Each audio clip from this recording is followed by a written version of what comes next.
It's the biggest game in Suriname history, they hope, followed by the biggest game in Suriname history. The Natio are in the Intercontinental Playoff, and while it looked for some moments of the World Cup qualification cycle that they might be able to book an automatic place in the 2026 World Cup, even getting to this game against Bolivia, and they hope getting to a game against Iraq that could give them a ticket to the World Cup, is a huge achievement. This country with a population of just over 600,000 has never been to the World Cup before, and they're doing it with a roster of players largely based in the Netherlands. But that's not to say that Suriname has no soccer history of its own. Clubs from this country have won the CONCACAF Champions Cup, and the national team made it to the final round of World Cup qualification once before. But a new era started recently, with the government beginning to grant passports to athletes and allowing them to keep their Dutch citizenship. Previously, they would have had to revoke any other citizenships to suit up for Suriname. That opened up the floodgates, and even though players like Danilo Doke, who they hope to be eligible for this game, have not been able to file their switch or have their switch approved by FIFA,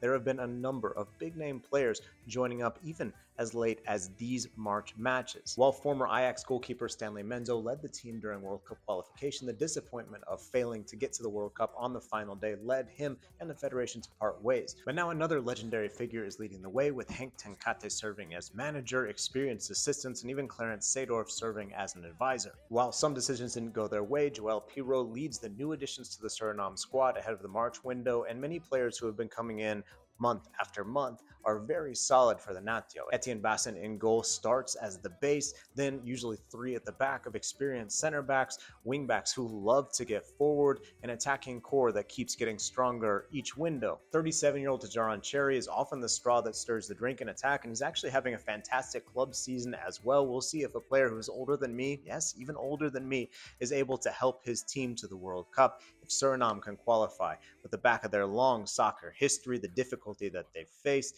being back thanks to the sports passport, it would be one of the best stories of the World Cup. Are you back in the Natio to get to the World Cup, or do you think it's Bolivia or Iraq's spot? Let me know in the comments. Make sure you follow me for more on everything going on in the CONCACAF region. And check out my YouTube page, John Arnold FC. I went to Suriname and did a mini documentary about the history, some of the difficulties, and everything really about the culture of Suriname soccer leading it to this point. So check that out as well.